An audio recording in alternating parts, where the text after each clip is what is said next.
So, welcome and good morning to Mega News. I'm Martin, one of the co-founders of Mega.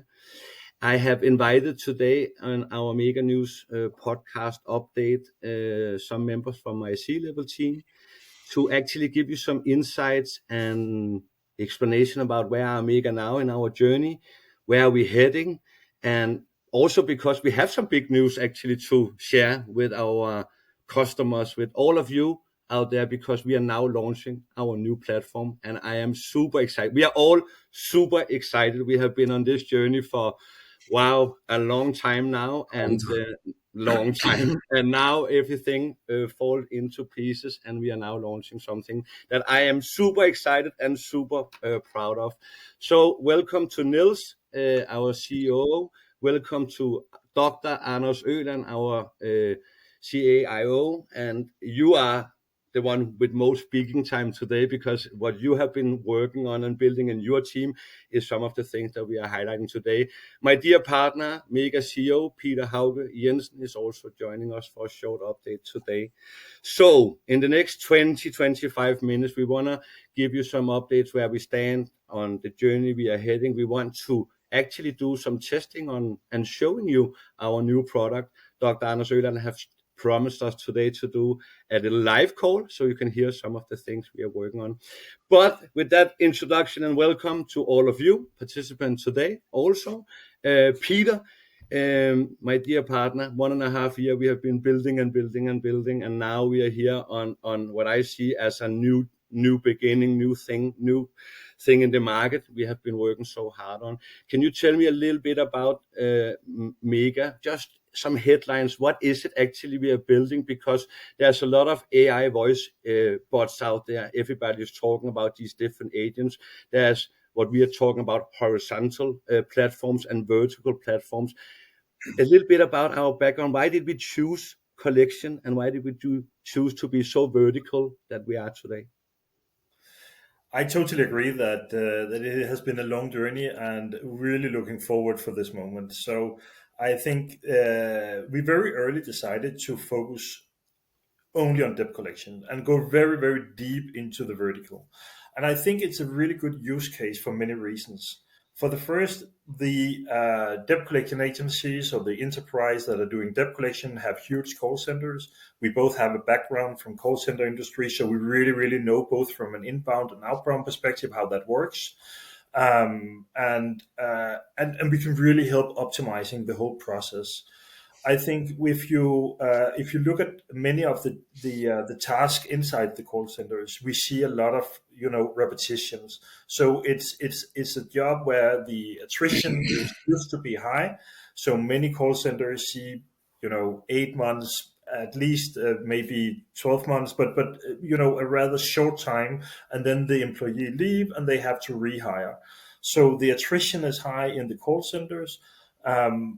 If you look at it from a customer perspective, it's also a good use case, because actually you rather maybe talk to a bot if you owe money, because it doesn't judge you.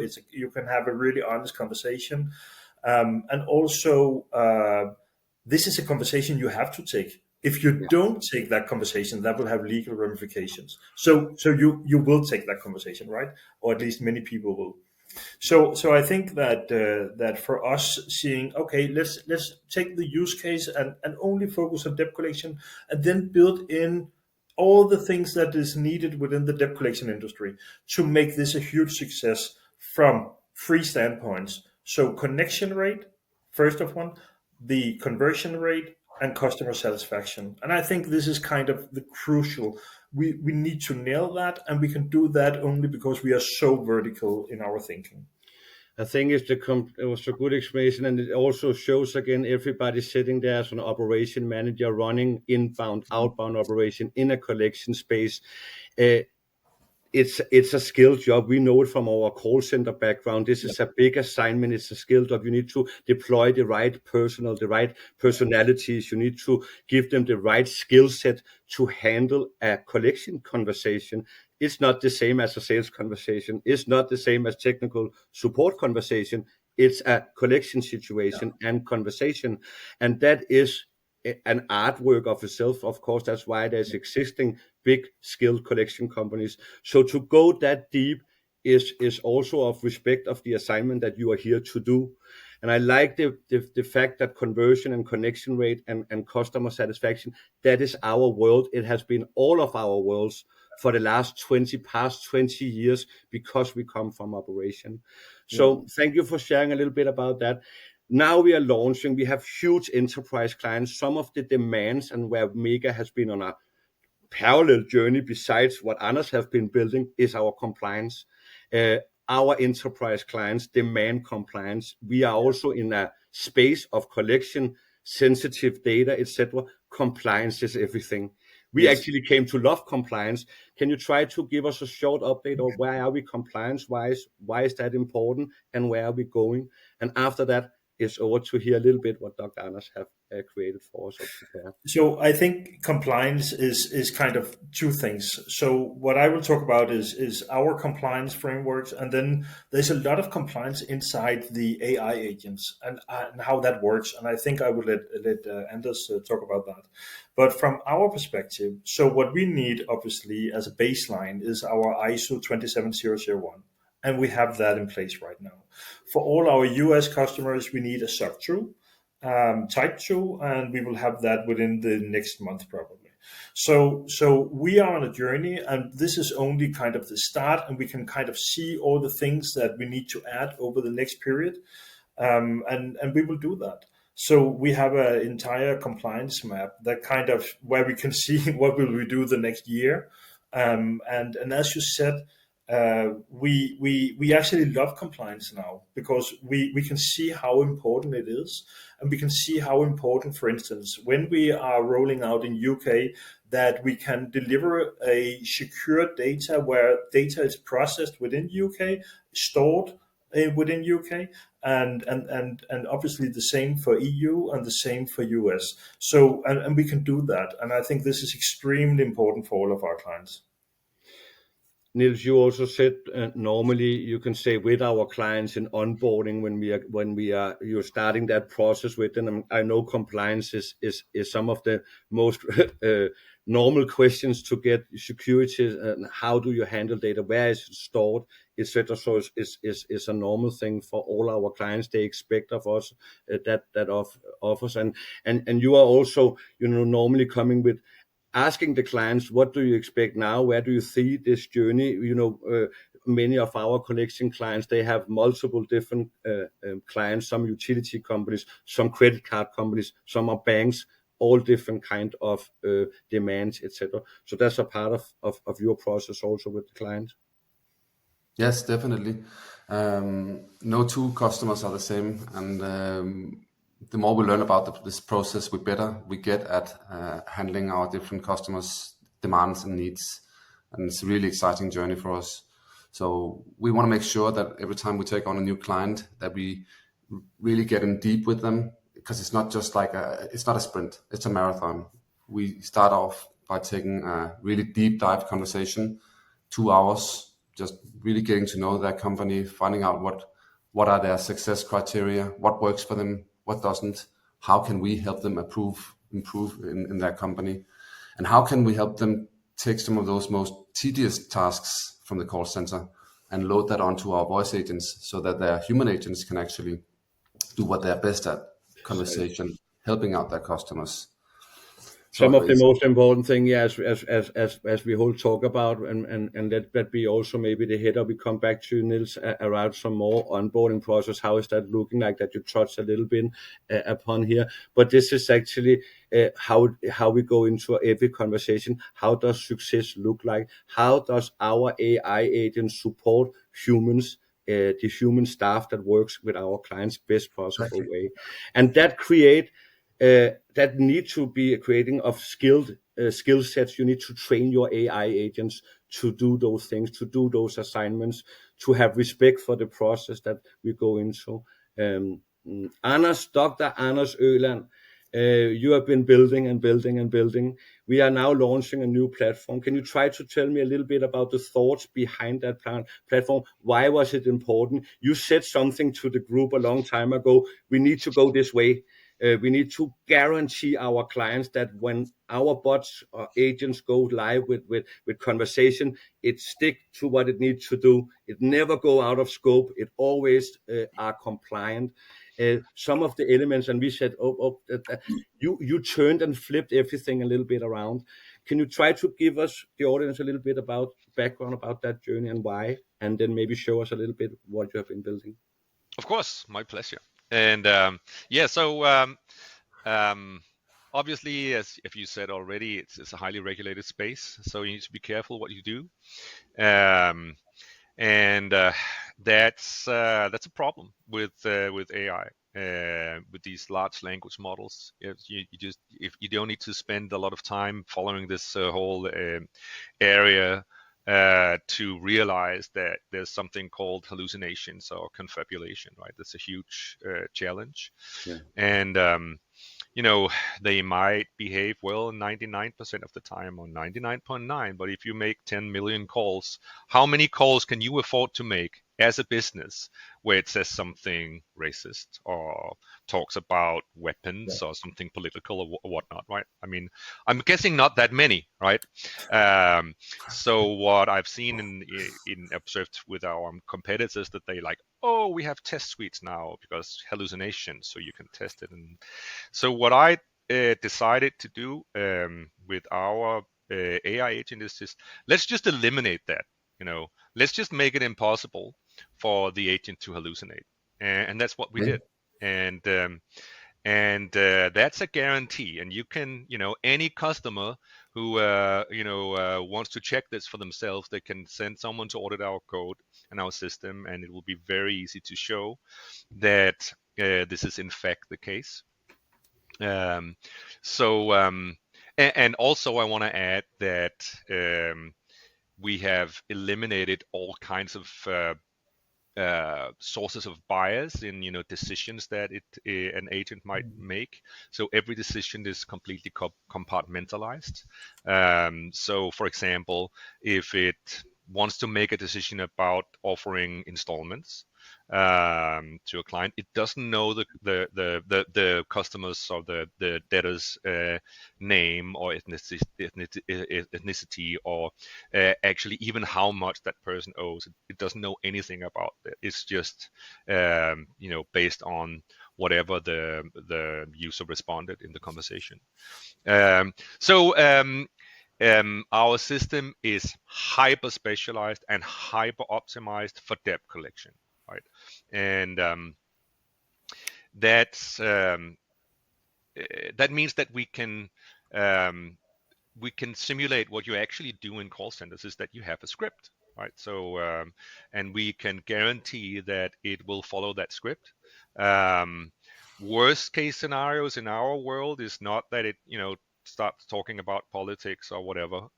Worst case is that people sometimes say sentences that are not clearly a yes or a no, right? Yeah. So that happens. Language is complicated, right? So if you ask, hey, can you pay this amount that you owe now, and someone says, it talks about I don't know, the weather or something like that for 30 minutes. No, who knows what it's going to decide, right?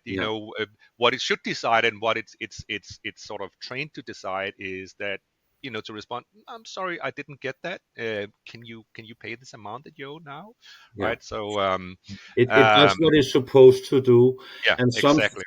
some of the really important thing for all our clients, and something that you have been working in, again, is important in our space.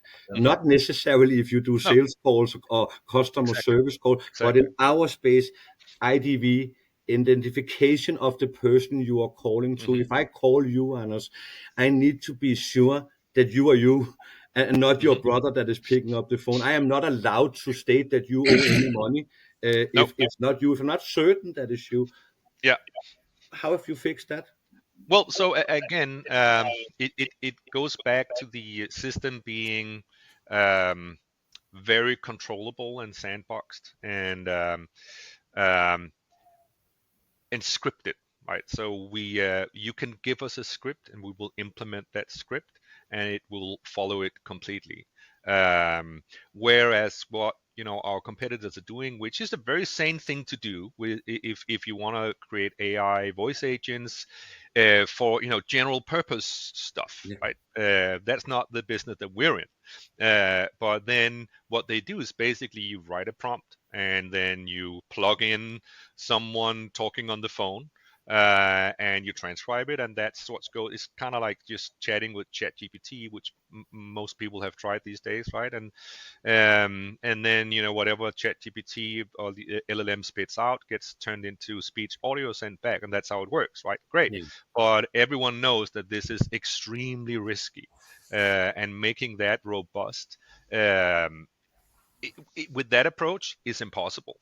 And this is here we have a very tight process for taking people through the IDNV, I should say, process, where we use all sorts of machine learning techniques and of course LLMs, and also looking at phonemes and stuff like that, because and we were able to realize, oh, actually you have a middle name, you didn't say it, so can you please repeat your middle name, and same with street names and stuff like that. So to sort of give people, again, in this noisy space that we're in with respect to audio signals and transcriptions, we want to give the users some a few tries to actually deliver the correct information.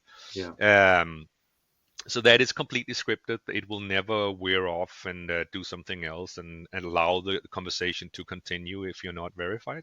And that is And important. yeah, That is some of the most important things. And let's hear it in a second in action. But that is one of the most important thing, of course, because it just to give an example.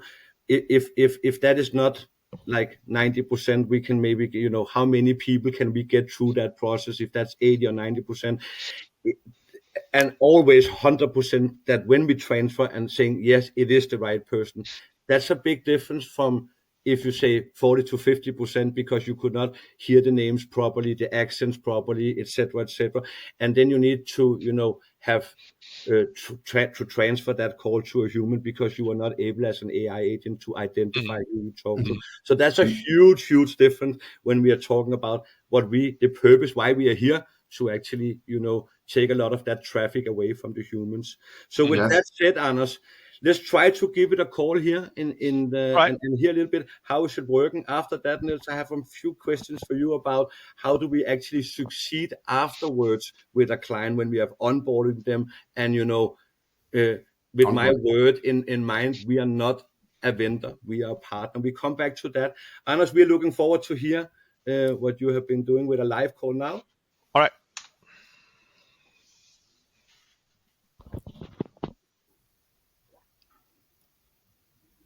Hello? Hello. Is this John? Yeah. I am Lisa from the Friendly Collection. Great. I'm Lisa from the Friendly Collection Agency calling on behalf of Acme Inc. This call will be recorded for quality and training purposes. Do you agree? Why do you need to record it? We record the call for quality and training purposes. Do you agree to recording this call? Yeah, okay.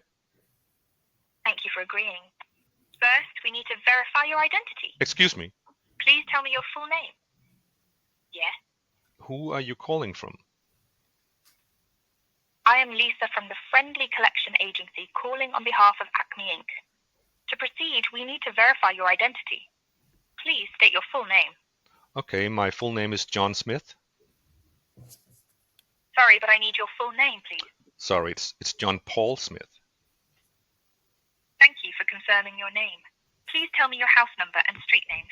Okay, I live on 5 Penn Avenue. And what is your postcode? That's 15206.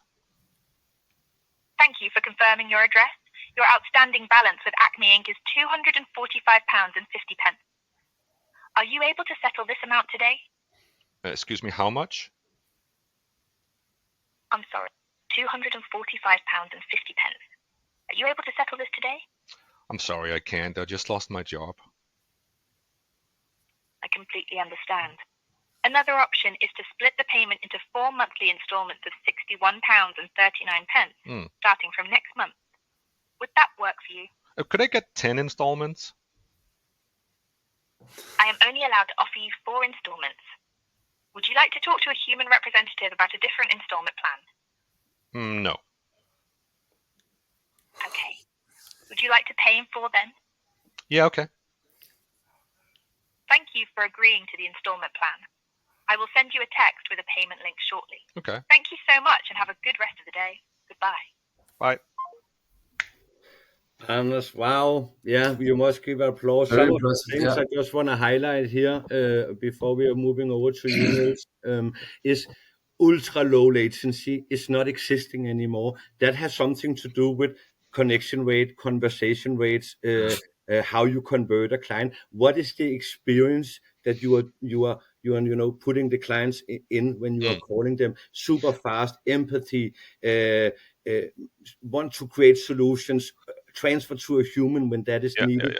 All of these elements are there, and nice to see the ID and VCheck how that work in real life, and why you need to go through a full process, and if not, the bot will bring you back and ask you, and if not, and if you cannot come with that answer, it will transfer you to a human with what we are calling a hot transfer.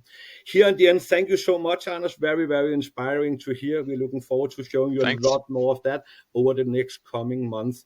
Niels, here on the end of our little episodes today, onboarding is a big thing. Of course, we are onboarding multiple enterprise clients in these months here. And some of the things that I think where Mega stands out is we are not, as I said before, we are not a vendor. We want to be seen as a partner. Optimization of a campaign and how do we work with a client in that process, where you said just 2 minutes before we wrap up and finish, Niels. Can you give the audience some insights on that also? Yes, of course. Well, what we're thinking here at Mega is we don't want to just sell you a product and then let you play with it on your own. So we want to keep a contact, having weekly calls and iterate and iterate and iterate. We want to try and find out what worked in that first campaign that we ran. Can we do a split test, try out different voices, for instance? Right now we're doing a test with one of our clients where we are testing female voices versus male voices, and also testing how does it work like if we send out an SMS prior to the call versus not sending one. How does that help with the connection rate, for instance? So we're doing all of these little things over and over and over again until we get that super optimized product that really works for that specific campaign. And then we do that with all the different campaigns, because every campaign is different. And only having like a partnership like that, we get the results that we like, because we're not happy if you're not happy. It has to be a partnership. I love those words. With that said, and back to maybe the 3 C's that we are talking about all the time here on the last wrap up, conversion rate, connection rate, customer satisfaction, everything else is fluffy. So that's why we are taking clients to that. We come from operation. We need and we want to make sure that every client we have succeed on the best possible premises when they are deploying our system. Thank you so much for participating today, all of you. I know you're busy. It was nice to have a little episode. Thank you, Anders. We are now launching. We are looking so much forward to follow the process. The roadmap is crazy, I can say already. Don't want to give too much now, but you will be following that over the coming month, what we have installed for you. It is insane. Thank you, everybody. Have a fantastic day, and see you all. Perfect. Thank you so much. Take care. Thank you.